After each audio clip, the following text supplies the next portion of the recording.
Tonight, we're sharing some really unsettling experiences. The kind that definitely make you go back and check the locks. Oh, yeah. Those kinds of stories. We're going to tell 3 stories tonight, all set on those dark, rainy nights. You know, when everything just feels a bit creepier. Rainy nights definitely have that effect, don't they? They amplify sounds or sometimes mask them, and your imagination can just, well, run wild. Exactly. And these stories, they come from the YouTube channel Mr. Nightmare, so credit to them for sharing these chilling accounts. Good source for this kind of thing. Okay, so the first one, it takes us back to when the narrator was just a kid, maybe 2nd or 3rd grade. Oh, young. Yeah, very young. And there's this huge storm outside. Wind howling, rain absolutely hammering down. The classic setup. Right. His parents had gone out for the evening, planning to be back, not too late. But the storm got way worse, trapped them wherever they were. Oh, no. So he's home alone. He is. They called, apologized, said they couldn't make it back, had to stay somewhere nearby overnight. And they gave him the usual list, Lock the doors, windows. Lock everything, keep a light on, close the blinds, standard stuff. Makes sense. Trying to give him some sense of security, I suppose. For sure. But, he's a kid, alone in the house. He figures, yeah, I'll get to it. TV first. Naturally. He ends up just falling asleep right there on the couch. TV still on. Hours pass. Then he wakes up. Okay. And the TV's off. It's dark. And it is freezing cold. Like a really deep, noticeable cold. Huh. That sudden cold is often, one of those first little signs our senses pick up. Something feels wrong before you even know what is wrong. It definitely sets a mood, doesn't it? Yeah. So he remembers his mom's list, feels a bit guilty, and goes to check everything. Right. And here's the weird part. Everything is locked. Doors bolted, windows latched, blinds closed.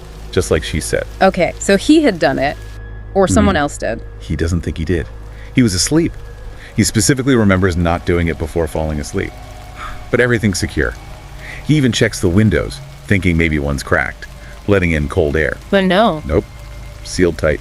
So he just kind of shrugs it off, figures maybe the storm's messing with the heat or something, and decides to just go upstairs to his bedroom. But that locked door thing is a bit of a puzzle, isn't it? If everything's secure, where's the cold coming from? Makes you wonder if the problem isn't outside. You absolutely nailed it. Upstairs in his room, the storm sounds even louder. Rain hitting the big window, big flashes of lightning, then the thunder. More intense up there. Yeah. He wasn't really scared of storms, but he was definitely, aware of it. So he's lying in bed, trying to ignore it, and he starts hearing these creaking sounds. Like the house settling? He says no. Yeah. Not the house, not tree branches, something different. An odd sound he couldn't place. That's unsettling. When you can't identify a sound, your brain just goes into overdrive trying to figure it out. Creates anxiety. Totally. He sits up, really listening, trying to separate it from the storm. Then lightning flashes, lights up the whole room. Everything looks normal. Okay. But his eyes land on his closet door. Just a plain wooden door. Darkness again. He waits. Another flash of lightning. Yeah. And the closet door is slightly open, just a crack. And he is positive he closed it before he got into bed. Oh, see, that's the moment, that visual thing that's just wrong. The door open when you know you closed it. That messes with your sense of safety right there in your own room. Can you imagine being that age, alone, storm raging, and seeing that he didn't scream or anything, just slipped out of bed, heart pounding like crazy. Smart kid, staying quiet. He crept out of the room, went downstairs, and hid under the dining room table. And then the fear just hit him, and he started crying silently. Totally alone, something weird happening upstairs, maybe in his room, help miles away. That isolation, being the only one who knows something is wrong, it just magnifies the fear, especially for a kid. So he's under the table, trying to be quiet, just listening to the rain. And then he hears it. Footsteps. On the stairs. Oh, God. But not normal footsteps. He said it sounded like something was like jumping down the stairs. Bouncing almost. Jumping, that's not human. That immediately signals something really unnatural, terrifying. The sound gets closer, heading straight for the dining room, like it knew he was there. No.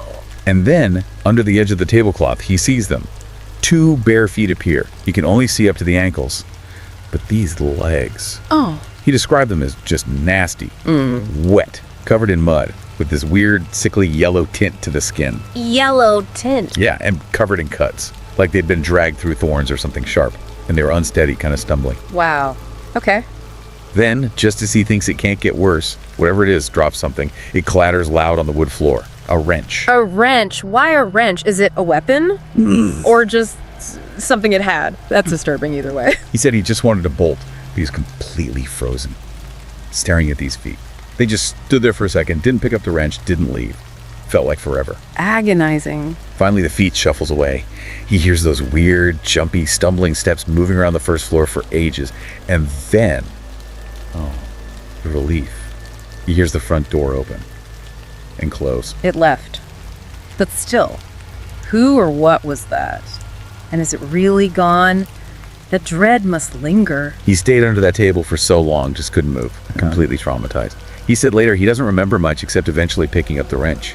Didn't want his parents to find it, ask questions. Understandable. The next morning, he carefully checked the front door, locked the walk, then went upstairs, got into bed, and just passed out. Didn't tell his parents when they got home. He was afraid they'd be mad he didn't lock up right away. Kids think like that sometimes. Fear of getting in trouble overrides even telling something huge. He finally told them years later, said they found it pretty hard to believe. But the whole thing scarred him. Slept with a nightlight for years, terrified of the dark. And his final thought on it was simple. Lock your doors. Wow. That's a powerful story about how easily that feeling of safety at home can just be shattered, and the long-term impact, especially on a child. It stays with you. Definitely. Okay, let's shift gears slightly. Our next story takes place on another rainy night, this time a Saturday in May. It involves a 15-year-old living with their parents. Okay. This teenager had some health issues, panic attacks pretty often, fainting spells, breathing difficulties. And because of this, they needed total quiet to sleep. Which makes a rainy night really tough. The constant drumming. Exactly. So it's after midnight, rain's coming down hard, they absolutely cannot sleep. They decide to go for a walk. Outside. In the rain. Yeah, but it wasn't like a totally crazy idea. Yeah. They lived in a really safe, well-lit neighborhood right next to a big public park. Their parents actually suggested this route sometimes when they couldn't sleep. Ah, okay. A familiar, usually safe space. Trying to find some calm, maybe tire themselves out. Right, so they head out, don't even grab an umbrella. And they specifically left their phone behind, thought the screen would just keep them awake more. Makes sense. At first, the walk is actually nice, peaceful in a way. The sound of the rain, the trees. After maybe 20 minutes, they start feeling tired, decide to head back. They're walking through the park, near the edge by the road, Okay. and they look out at the street and see something.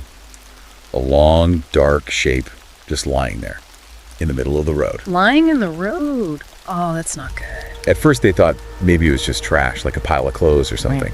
But as they got closer, they realized it was a person lying face down in the rain. Oh, wow. Instinct is usually to help, right?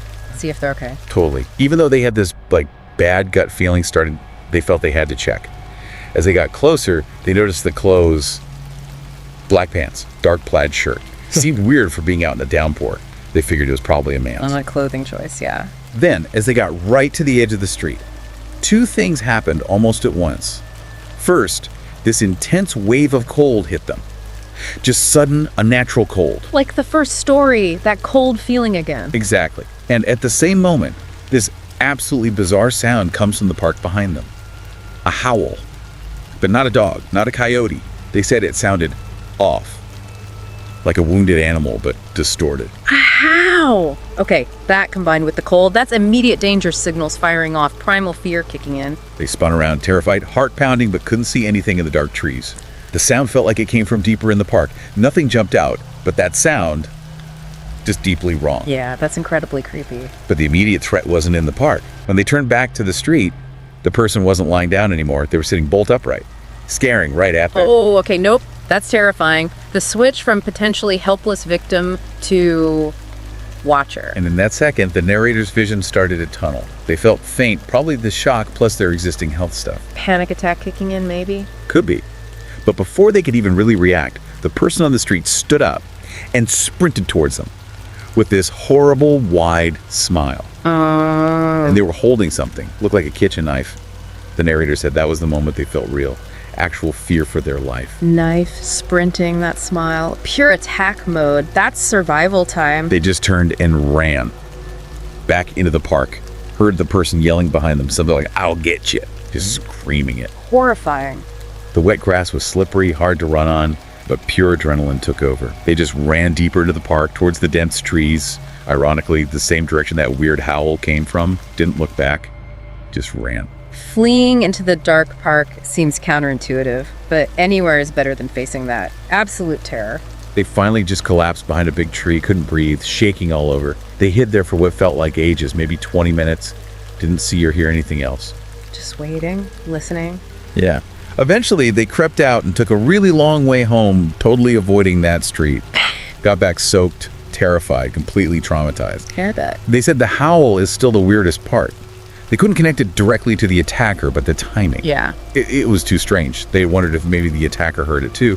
Their best guess was the person was maybe high or something, acting so erratically. The howl adds that layer of the unknown, the almost supernatural element, on top of a very real physical threat. Makes it even harder to process. Yeah. And they still live in that same house. Still think about that night. Wouldn't you? That memory would stick with you, definitely. Okay, one last story for tonight.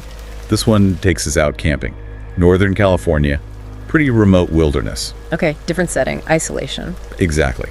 The person telling this story, Anisha, she was 29, going through a breakup, wanted some time alone in nature to kind of reset.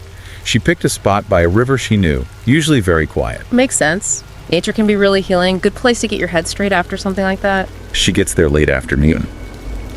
But right away, something feels off. There are 2 pickup trucks parked at the trailhead.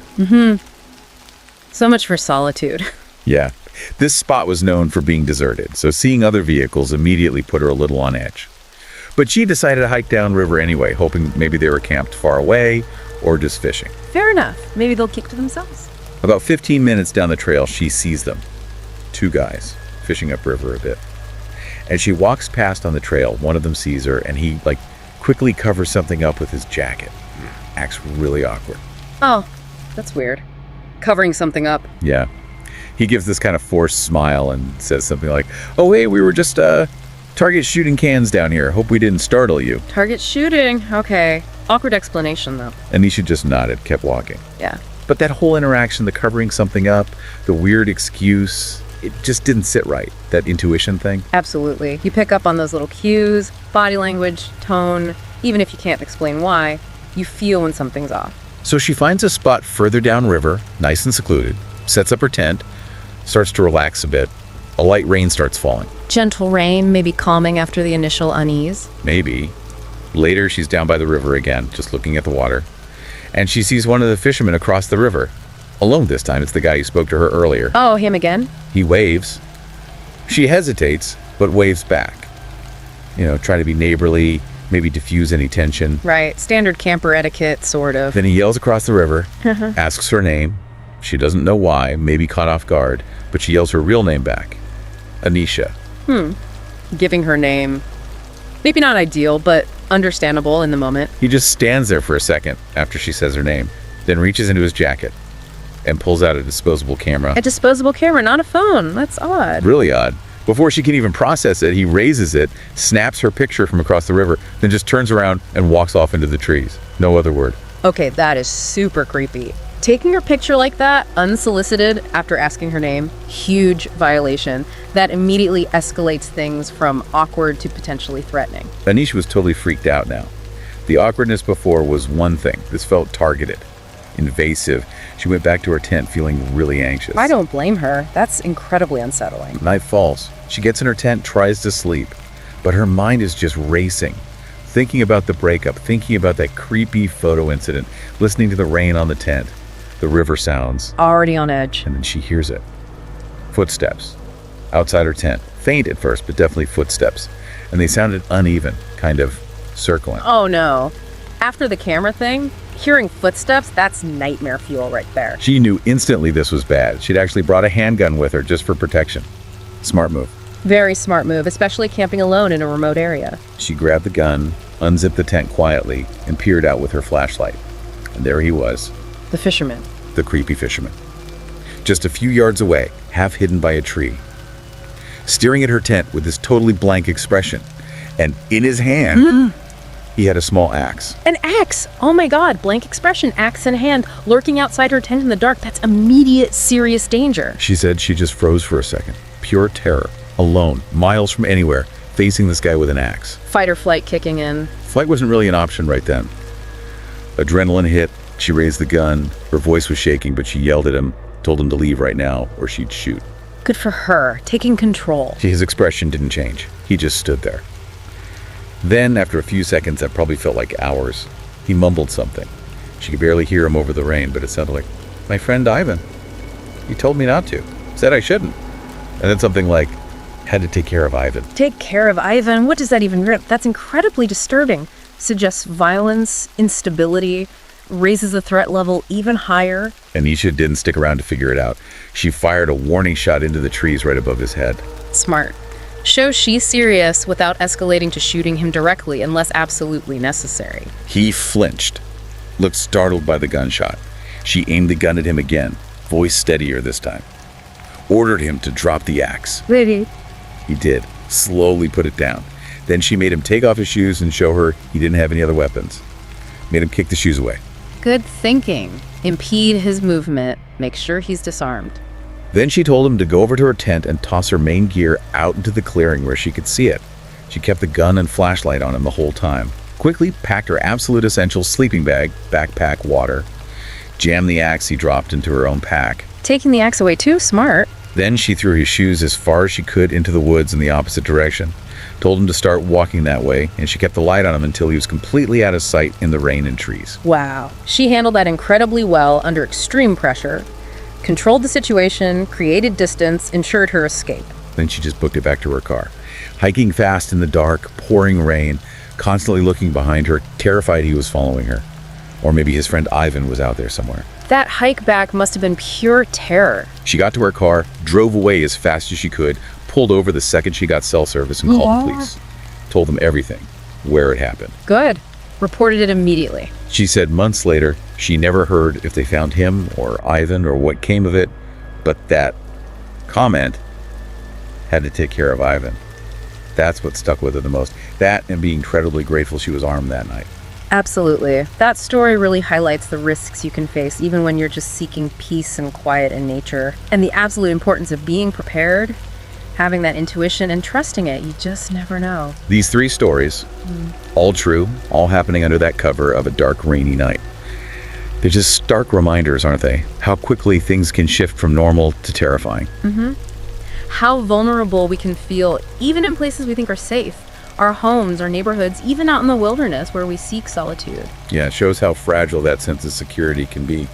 Danger can pop up in the most unexpected ways. Fear really doesn't care about boundaries, does it? It can find you anywhere, anytime, often when you feel most alone. It really can. These are definitely the kinds of stories that linger long after you finish hearing them. Stay aware out there. Be safe. Thank you for joining us as we shared these deeply unsettling true accounts tonight. If these stories gave you chills or just made you think, please consider liking, sharing, and subscribing to our channel, Horror Docs. We appreciate the support. We share more stories that explore the strange and the frightening. We'll catch you on the next one.